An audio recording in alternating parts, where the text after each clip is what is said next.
Hi friends. ले फिर आ गए। मुझे तो गाली दी गई, मेरी स्वर्गीय माता को भी गालियां दी गई। न जाने कितना भद्दा स्वरूप था।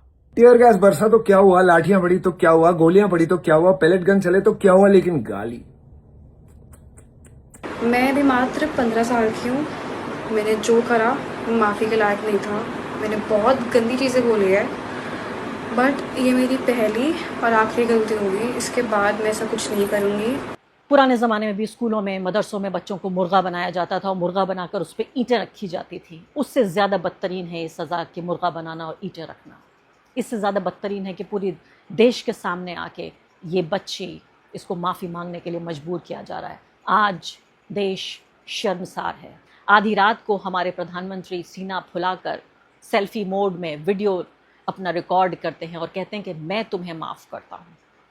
आप नहीं मोदी जी, इस बच्ची को, आपको भी माफ़ी मांगनी चाहिए इस बच्ची से, और पूरे देश को, देश की पुलिस को, अदालतों को, मीडिया को, मुझे, आप सबको, दर्शकों, इस मासूम बच्ची से माफ़ी मांगनी चाहिए। आइए इस कार्यक्रम की शुरुआत करते हैं ताली बजाने से।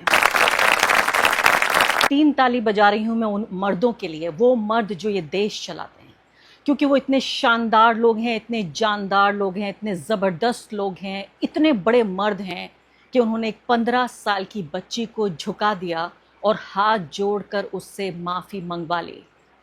मैं आपको बता रही हूँ कि दिल चीर के दिखाने की चीज़ नहीं है कि अगर दिल में खून निकल रहा हो आदमी के, इस कदर तकलीफ़ पहुँच रही है इस 15 साल की बच्ची को देखकर, जिसको नरेंद्र मोदी की पुलिस, उनकी जो भयानक मर्डरस आईटी सेल है, उसने और तमाम गुंडों ने मिलके जो इस सरकार को चला रहे हैं, इस बच्ची को, 15 साल की मासूम बच्ची, 15 साल, सुन लीजिए फिर से, 15 साल की मासूम बच्ची को पूरे स्टेट, पूरे राज्य के सरकारी प्रेशर ने, पूरी पुलिस फोर्स ने, पूरे मीडिया ने मिलकर इस बच्ची की इस तरह से मेंटल लिंचिंग की कि इस बच्ची को मजबूर होना पड़ा, हाथ जोड़कर माफ़ी मांग रही है और कह रही है कि मैं इतनी शर्मिंदा हूँ कि मैं अपना चेहरा आईने में नहीं देख पा रही। मैं चाहती हूँ कि इस बच्ची की 2 तस्वीरें आप ये देखिए। एक खिड़की में देखिए ये तस्वीर, जिसमें खूबसूरत सी लग रही है, काजल लगाए हुए है, थोड़ी सी लिपस्टिक भी लगाई है, और दूसरी तस्वीर में देखिए आप, इस तस्वीर में नज़र आता है कि वो कैसे एक इनकलाब लाना चाहती है, अपने मुद्दों को सामने रखना चाहती है, अपनी आवाज़ सुनवाना चाहती है। और दूसरे वीडियो में आप इसकी ये तस्वीर देखिए, जिस तस्वीर में भयानक डर, ट्रॉमा, खौफ और न जाने क्या कुछ खो देने का डर इसके चेहरे पर नज़र आ रहा है। एक ऐसा ट्रॉमेटिक एक्सपीरियंस इस बच्ची को दिया है, अपनी पूरी उम्र नहीं भूल पाएगी कि उसने क्या किया। आप ये समझिए, अगर ये मेंटल पेशेंट ना बन जाए ये लड़की, तो मैं इसकी तारीफ़ करूँगी, और माँ बाप की भी। आप सोचिए ज़रा, इस बात पे गौर कीजिए, आपके घर में 15 साल के बच्चे नहीं हैं, आप 15 साल के बच्चों को नहीं जानते, आप उनकी साइकोलॉजी नहीं जानते। आधी रात को नरेंद्र मोदी जी का फिर ट्वीट आता है और फिर फ्रेंड्स, साथियों, दोस्तों, तरह तरह से वो एड्रेस करने की कोशिश करते हैं। इससे पहले भी मैंने इस बच्ची का वीडियो आपको सुनाया था और इस पर एक वीडियो बनाया था, और मैंने कहा था मेरी असहमति है, मेरी रजामंदी नहीं है कि इस भाषा का इस्तेमाल किया जाए, लेकिन मैं क्या चाहती हूँ कि उसकी मेंटल लिंचिंग हो जाए, वो जेल में चली जाए, उसे जान से ख़त्म कर दिया जाए। नहीं, ये काम था माँ बाप का, बच्चे की काउंसलिंग करना और उसको सिखाना कि बिना गाली गलौज के भी आप अपनी बात आगे रख सकते हैं। लेकिन 56 इंच सीने के ये प्रधानमंत्री, 75 साल जिनकी उम्र हो चुकी है, उनसे 60 साल छोटी ये बच्ची, 15 साल की बच्ची, उससे माफ़ी मंगवाने पर कितने खुश हो रहे हैं मोदी जी। आप सोचिए कि इन्होंने किस किस को खामोश नहीं कराया। इन्होंने मुसलमानों को खामोश कराया, इन्होंने ईसाइयों को खामोश कराया, इन्होंने दलितों को खामोश करा दिया, इन्होंने आदिवासियों को खामोश करा दिया, इन्होंने पूरी पत्रकार बिरादरी को खामोश करा दिया, इन्होंने जजों को खामोश करा दिया, इलेक्शन कमीशन को खामोश करा दिया, एनफोर्समेंट डायरेक्टरेट को खामोश करा दिया, इनकम टैक्स डिपार्टमेंट को खामोश करा दिया। पूरी ब्यूरोक्रेसी गुलाम हो चुकी है, पूरी फॉरेन सर्विस इनकी गुलाम हो चुकी है। आज एक 15 साल की बच्ची के ग़ुलाम होने पर पूरा देश जश्न मना रहा है। ये मानसिक ग़ुलामी है, ये बच्ची जो भी कर रही है, ये एक मानसिक ग़ुलामी है। मैं चाहती हूँ आप दोनों वीडियो देखिए और ख़ुद जज बनिए। आपकी अदालत में ये केस जाना चाहिए, किसी और अदालत में नहीं। आपकी अदालत में ये केस, ये मुकदमा मैं भेज रही हूँ। इन दोनों वीडियोज़ में इस बच्ची को देखिए और सुनिए भी। उठ जाओ भाई, उठ जाओ प्लीज, हम भीख मांग रहे हैं भाई, उठ जाओ, निकल जाओ, इस लॉरी नीचे से निकल जाओ, ठीक है। और जो घुसा हुआ है मेलोडी के अंदर, निकल जाओ उसके बाहर से, बहन के। जुलाई को मैं सीपी गई थी अपने फ्रेंड्स के साथ, फिर वहाँ पे प्रोटेस्ट हो रहा था, मैंने वहाँ पे कोक पी, वहाँ पे ग्रुप्स बने हुए थे बहुत सारे, वो लोग बहुत चीज़ें बोल रहे थे, बहुत गालियाँ दे रहे थे प्रधानमंत्री जी को, उन लोगों के इन्फ्लुएंस में आके कि तुम लोग भी बोलो, तुम लोग भी बोलो, कोई सब बोलो करके मैंने वहाँ बहुत चीज़ें बोली। मैं भी मात्र 15 साल की हूँ, मैंने जो करा वो माफ़ी के लायक नहीं था, मैंने बहुत गंदी चीज़ें बोली है, बट ये मेरी पहली और आखिरी गलती होगी, इसके बाद मैं ऐसा कुछ नहीं करूँगी और ना ही वो चीज़ मैंने कभी पोस्ट की थी। मैं पूरे देश से माफ़ी मांगती हूँ, मैं इतनी शर्मिंदा हूँ, मैं अपनी नज़र भी नहीं उठा पा रही हूँ, मैं सबसे माफ़ी मांग रही हूँ, मुझे प्लीज़ माफ़ कर दीजिए प्लीज़। एक वीडियो में आपने देखा बीप लगाकर, क्योंकि जैसे मैंने कहा मैं बिल्कुल सहमत नहीं हूँ इस बात से, गाली गलौज का इस्तेमाल नहीं होना चाहिए। मैंने अपने पूरी ज़िंदगी में, आप यकीन जानिए, पूरी ज़िंदगी में शायद मैंने कोई गाली आज तक नहीं बकी होगी। सबसे ज़्यादा अगर किसी को बुरा कहती हूँ तो जाहिल कह देती हूँ या बेवकूफ़ कह देती हूँ, और उसके लिए भी फिर बाद में माफ़ी मांग लेती हूँ। मैं गालियों की बिल्कुल तरफदारी नहीं कर रही हूँ। मैं एक बहुत ही तहज़ीब याफ्ता घराने से आती हूँ जहाँ पर छोटों को भी आप कहा जाता है। मैं एक ऐसे घर से आती हूँ जहाँ मेरे पिता ने बिल्ली को भी तू कहने की इजाज़त नहीं थी कि बिल्ली तू इधर आ। बिल्ली से भी हम आप कहा करते थे, क्योंकि वो ये नहीं चाहते थे कि उनके बच्चों को ये पता चले कि तू से भी बात की जा सकती है। मेरे घर की ये परवरिश है, तो मैं कभी भी गाली का समर्थन नहीं कर सकती, और गाली मेरे कानों में ऐसा लगता है कि जैसे शीशे की तरह पिघल रही है। लेकिन मैंने कहा कि क्या इसका मतलब ये है कि मैं इस 15 साल की बच्ची को दीवार में चुनवा दूँ? क्या इस पे संगसार कर दूं कि इसको पेड़ से बांध दिया जाए और तमाम हम लोग पत्थर लगाएं? क्योंकि आप ये सोचिए कि ये इस वक्त जो बच्ची माफ़ी मांग रही है, ये इसकी संगसारी से कम नहीं है। वही ट्राइबल सोसाइटीज़, और ट्राइबल तो शायद हम गलत कहते हैं, ट्राइबल लोगों के, जंगल में रहने वालों के भी अपने उसूल होते हैं, जंगल का भी अपना एक राज होता है, उनके भी अपने सिद्धांत होते हैं। कि पेड़ से बांध कर संगसार कर रहा है समाज, इससे ज़्यादा बेहतर नहीं है जो इस बच्ची के साथ हुआ है। हम सबको न सिर्फ कि इसको, हम सबसे देश से माफ़ी मांगनी चाहिए, जो मुझे मालूम है कि इसके माता पिता इस वक्त बहुत ज़्यादा ट्रॉमा, दबाव और एक तरह के बहुत ही राजनीतिक और सामाजिक दबाव से गुजर रहे होंगे। उनके पास कोई चारा नहीं होगा। आप यकीन जानिए, अगर आप भी इस बच्ची के माँ बाप होते तो मुझे नहीं लगता कि इससे ज़्यादा या इससे अलग आप कोई स्टैंड ले पाते।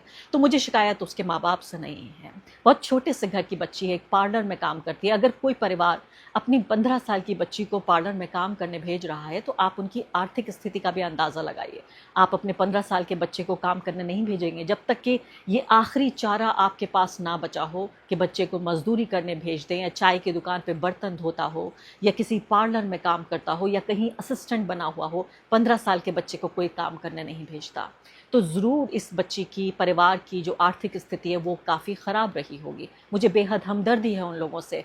बहुत सारे लोग शिकायत कर रहे हैं कि माँ बाप ने उससे माफ़ी मंगवाई। हाँ, माँ बाप ने माफ़ी मंगवाई होगी, लेकिन माँ बाप ने इनकलाब नहीं कराया था। इनकलाब करने ये बच्ची अपने मन से अकेली गई थी और अपने जैसे लोगों के लिए लड़ रही थी, अपने हक़ के लिए लड़ रही थी। और आप देखिए कि उसका जो ज़मीर था और जो उसका गुमान था वो इतना बुलंद था कि प्राइम मिनिस्टर को वो आड़े हाथों ले रही थी, जो बिना गाली के भी कर सकते। ऐसा लग रहा है कि मुझे इस पूरे प्रोग्राम में बात करने से ज़्यादा डिस्क्लेमर लगाना पड़ रहा है कि मैं गाली का समर्थन नहीं करती। तो सुन लीजिए, आप यहाँ नीचे लिख देती हूँ कि मैं गालियों का समर्थन नहीं करती, लेकिन इस लेकिन में सारा जवाब छिपा हुआ है।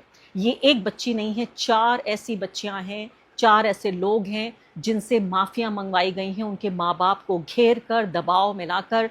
अब मैं आपको बताती हूँ कि इस बच्ची के गुनहगार कौन है। इस बच्ची के सबसे बड़े गुनहगार हैं वो दरबारी सरकारी मीडिया वाले लोग, जो कहते हैं कि हम ग्राउंड पे जाएं तो हमें सताया ना जाए। मैंने एक ट्वीट किया था और उसको इंस्टाग्राम पे भी पोस्ट कर दिया, बड़ा मॉरल हाई ग्राउंड में ले रही थी कि देखिए ये एंकर जो नफ़रत फैलाते हैं, इन एंकरों के, ये जो स्टार एंकर्स हैं, इनकी वजह से रिपोर्टर्स को परेशान ना किया जाए, और हम बेहतर हैं इनसे, हम संविधान की लड़ाई लड़ेंगे, हम इंसाफ में यकीन रखते हैं, हम शांति में यकीन रखते हैं। माफ़ कीजिएगा, मुझे वो कभी रिलीज़ नहीं करना चाहिए था। आज मुझे बहुत पछतावा है अपनी उस पोस्ट का जिसमें इन मर्डरस, क्रिमिनल, कातिल मीडिया का मैं समर्थन कर रही थी और कह रही थी कि इन रिपोर्टर्स को आप सताइए मत ज़मीन पर, या इनको आप हरासा मत कीजिए, क्योंकि ये स्टार एंकर जो हैं वो नफ़रत फैलाते हैं। क्योंकि मैं आज आपको बता रही हूँ कि सबसे बड़ा न्यूज़ नेटवर्क इस देश में जो सबसे बड़े कारोबारी चलाते हैं, उस न्यूज़ नेटवर्क ने जिस तरह से इस बच्ची को, अंग्रेज़ी में एक शब्द होता है डॉक्सिंग, डॉक्सिंग यानी उसकी तमाम प्राइवेट डिटेल्स, जिसमें उसका चेहरा, उसका घर, उसका पता, सब कुछ नेशनल टेलीविज़न पर ब्रॉडकास्ट कर दिया गया। इस टीवी चैनल ने जाकर उस पार्लर तक पहुंच गया, ये टीवी चैनल जिस पार्लर में ये बच्ची काम कर रही थी। आप ये बताइए, रिपोर्टर पहुंचे हैं। अब यही रिपोर्टर जब दूसरा एक मास मूवमेंट होगा और वहां जाके कहेंगे कि हमें मत सताओ, हमें दुश्मन मत समझो, क्या ये रिपोर्टर जो जा रहा था इस पार्लर में, क्या ये इनकार नहीं कर सकता था? इसके ज़मीर ने गवाही नहीं दी इस बात की कि एक मासूम बच्ची को सताने के लिए उसको डॉक्स कर रहा है एक पूरा न्यूज़ नेटवर्क? यानी आरएसएस का, बीजेपी का जो आईटी सेल चलता है, उनके बारे में तो सब कुछ साबित हो ही चुका है। इस बच्ची पे बाकायदा दाम लगाया गया, इसकी बोली लगाई गई, इसके सर की कीमत लगाई गई, और बार बार कहा गया कि ये जहाँ दिख जाए उसके साथ वो कुछ करना जो कोई सोच ना पाए। वो तो उन्होंने किया ही किया। उसके बाद नरेंद्र मोदी की पुलिस ने इस 15 साल की बच्ची के खिलाफ एफआईआर दर्ज कर दी। आपको पता है कानून के मुताबिक कोई भी गंभीर धारा में कोई भी बच्चा जो 15 साल उससे कम उम्र का है उसके खिलाफ मुकदमा नहीं दर्ज किया जा सकता। कोई भी कानून ये नहीं कहता कि आप ऐसा कर सकें। तो ये पूरा तरीके से संविधान का और कानून का गलत इस्तेमाल करके 15 साल के बच्चे के खिलाफ पहली बात तो मुकदमा दर्ज किया गया, फिर उसके माँ बाप को इतना सताया गया, इतना दबाव में लिया गया कि उसने ये बाकायदा ये माफ़ी जारी कर दी। आधी रात को हमारे प्रधानमंत्री सीना फुलाकर सेल्फी मोड में वीडियो अपना रिकॉर्ड करते हैं और कहते हैं कि मैं तुम्हें माफ़ करता हूँ। आप नहीं मोदी जी, इस बच्ची को, आपको भी माफ़ी मांगनी चाहिए इस बच्ची से, और पूरे देश को, देश की पुलिस को, अदालतों को, मीडिया को, मुझे, आप सबको, दर्शकों, इस मासूम बच्ची से माफ़ी मांगनी चाहिए। आप यकीन करेंगे, इस वक्त मैं नसीरुद्दीन शाह को सुन रही थी और वो कह रहे थे कि मैं इस वक्त बौखला रहा हूँ, मेरा खून खौल रहा है। मैं आज इस वक्त ऐसा ही महसूस कर रही हूँ, मेरा खून खौल रहा है इस बच्ची को देख के। एक इंसान होने के नाते, एक पत्रकार होने के नाते, एक महिला होने के नाते, एक फेमिनिस्ट होने के नाते, एक डेमोक्रेट होने के नाते, एक लिबरल होने के नाते, एक संविधानवादी होने के नाते मेरा खून खौल रहा है कि हम अपने बच्चों को क्या बना रहे हैं। ये वही हमारी नई पौध है, हमारी जवान नस्ल है, जो बड़े होकर इन्हीं के हाथ में ये बागडोर हमारे अपने देश की देनी है। तो नरेंद्र मोदी जी आए, आधी रात को अपना वीडियो लेकर आए और कहने लगे कि आपने मुझे गालियाँ दी। आप सोचिए कि सबसे बड़े विक्टिम कौन है इस देश में? विक्टिम दलित नहीं है, आदिवासी नहीं है, मुसलमान नहीं है, मजदूर नहीं है, किसान नहीं है, गांव देहात में रहने वाले लोग नहीं है, बेरोजगार नहीं है, नीट की परीक्षा में पर्चा लीक हो जाता है उसमें आत्महत्या करने वाले लोग नहीं है। इस देश के सबसे बड़े विक्टिम हैं हमारे महामहिम प्रधानमंत्री, जी हाँ, नरेंद्र मोदी। कह रहे मुझे गाली दी, मेरी माँ को भी गाली दी, लेकिन जब तकलीफ पहुँचती है, दांत के बीच में ज़बान रहती है, ज़बान कट जाती है अगर दांत से, तो हम दांत को तोड़ नहीं देते, क्योंकि दोनों हमारे हैं। प्यारी प्यारी बातें, सुरीली सी बातें, ऐसा लगा संगीत बज रहा है उनके पीछे। और उसी वक्त में जब ये सब बात कह रहे हैं, उनकी पुलिस और उनके तमाम गुंडे जाके परिवारों को डरा रहे हैं, धमका रहे हैं, और 4 लोगों से अभी तक माफ़ी मांगी जा चुकी है। उन लोगों ने माफ़ी मांगी, और मुझे पता है बहुत सारे लोग इस वक्त घरों में, ये हमारे युवा छिपे हुए, दुबके हुए बैठे हैं। बहुत सारों को अब देख रहे हैं सामने, लेकिन बहुत सारे ऐसे भी हैं जिनकी कहानी हमें नहीं मालूम, क्योंकि हमें उनकी कहानी कहने की इजाज़त नहीं है, उनकी कहानी उन्हें भी सुनाने की इजाज़त नहीं है। लोगों के सोशल मीडिया अकाउंट सस्पेंड किए जा रहे हैं, लोगों के खिलाफ एफआईआर दर्ज की जा रही है, सड़कों पर उनकी पिटाई की जा रही है, सिर्फ इसलिए कि वो अपने बुनियादी अधिकारों की मांग कर रहे थे। मोदी जी की बात सुन लेते हैं। हाय फ्रेंड्स, आज तो मन करता है बस आपसे ही बातें करूं। जंतर मंतर पर जो कुछ भी हुआ देश और दुनिया ने देखा है। कुछ शरारती बच्चों ने भद्दी भद्दी गालियां बोली, किसी भी सभ्य समाज को शोभा न दे ऐसे शब्दों का प्रयोग किया गया। मुझे तो गालियां दी गई, मेरी स्वर्गीय माता को भी गालियां दी गई। न जाने कितना गंदा स्वरूप था। लेकिन मैं आज बात करना चाहता हूं कि बचपन में गलतियां होती हैं, और बचपन में गलतियों से सुधरने का अवसर भी होता है, और यही तो बचपना है। और इसलिए मैं समाज के अंदर जो आक्रोश है उसको भली भांति समझ सकता हूं। एक कल्चरल शौक है कि हमारी बेटियां इस प्रकार की भाषा कैसे बोल सकती हैं। लेकिन समय है इन बच्चों को गले लगा करके राह दिखाने का। ये गुमराह बच्चे हैं, उनको राह दिखाना हमारा काम है। उनको सजा देना, अदालतों के चक्कर कटवाना, समाज में उनको प्रताड़ित करना, इससे हम परिस्थितियां नहीं बदल पाएंगे। मैं उन्हें माफ करना चाहता हूं। समाज भी मेरी इस बात को स्वीकार करे, क्योंकि मेरे मन में एक ही भाव है कभी कभी दांतों तले हमारी जीभ आ जाती है, खून निकल आता है, लेकिन हम दांत तोड़ते नहीं है, क्योंकि दांत भी हमारे हैं, जीभ भी हमारी है, बच्चे भी हमारे हैं। उन्हें राह दिखाना हमारा काम है। गुमराह को राह दिखाना कठिन होता है, लेकिन कठिन कामों को करना है।